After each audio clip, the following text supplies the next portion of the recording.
What's up everybody? So recently I shared a video about the OxygenOS 12.1 update for the Oneplus Nord, which is now rolling out, and I did try it for some days to share my experience with you guys and if you should update to this final major version on the Oneplus Nord.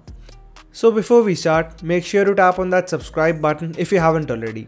It will keep you up to date with all the latest videos, and in case you wish to watch this video in Hindi language, here is a card to the BitTech Hindi channel. First up, it doesn't matter if you are on the beta 2 or stable version, you will get this update directly on your device. And you can always check the version number after updating to this. Though the security patch here is still of April 2022, which isn't the latest, but it's alright for now. Also note that there are some known issues with this version, so keep that in mind as well. Secondly, some of you asked about the OnePlus dialer, and as said in the older video, there is no fully working version of the OnePlus dialer for OxygenOS 12.1, and none of the older apps from OxygenOS 11 will work. So kindly disable the prompt in Google Dialer and use that for auto call recording. And here is a card to that, and it's short and really easy to follow it. Also, many of you asked me that their UI doesn't look like this. So don't worry, just go to Personalization tab in Settings. Here choose the Custom option and scroll down. Now choose the first shape and make the corners totally round by dragging the sliders all the way. And now just click on the apply button. So there you have it, the older OxygenOS-like UI. Now coming to the things that I disliked about this update. First would be some of the icons just don't look consistent with rest of the UI, like the settings icon. And also this permission request pop-up is kind enough to annoy me every single time. And I can just disable the notification, but that isn't the ideal solution, as it should just go away after denying the permission.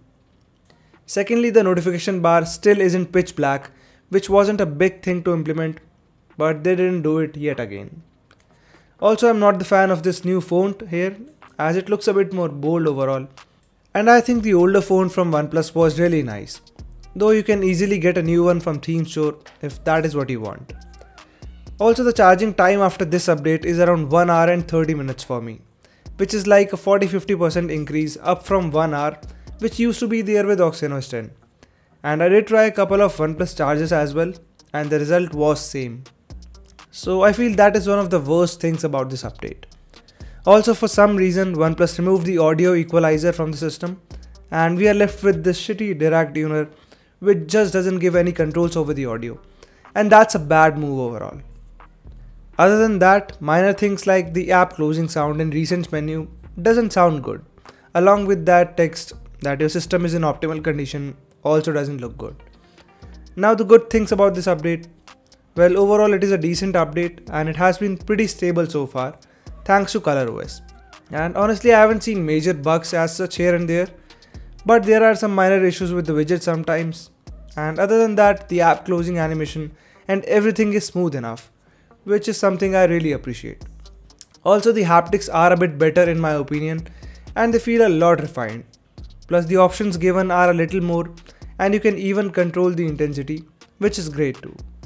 Plus the device doesn't overheat or anything with day-to-day usage, which is a good sign till now. In the camera portion, they haven't improved the quality as such, and I've seen the shutter delay to be a bit more on this version as compared to OxygenOS 11. Also, even the dynamic range in images look really bad sometimes, as you can see in the samples. But they have definitely improved in third-party apps like Instagram and Snapchat. And now the quality is much better than before. So I really welcome this change, which should have been fixed before, but alright. Overall, the camera is still a mixed bag here, and I feel it was better on the older versions, that is 10 and 11. Moving on to the battery part, here I feel it can be improved a little, as I got around 5 to 6 hours of screen on time, which is a little less than before, and even the overnight drain was 5 to 6%, which is a bit more as compared to OxygenOS 11, where it was around 2 to 3% in my case. Plus the slow charging time just makes it a bit worse in the battery department as of now, and this definitely needs a fix. In the gaming part, I tried it with bgmi mostly, and it was quite good to begin with for a short session. Especially the gameplay was good and the frames were close to 55 to 60 most of the time. In classic matches as well, it was good for the first 20-30 minutes, and after that the frames dropped to around 50 to 55. But the game is playable, I would say, and BGMI has been doing good till now. Though if you play like for 45 minutes to 1 hour on a stretch, then you might face a lot of hiccups. So if you are a casual gamer, this phone still does more than fine in short gaming sessions.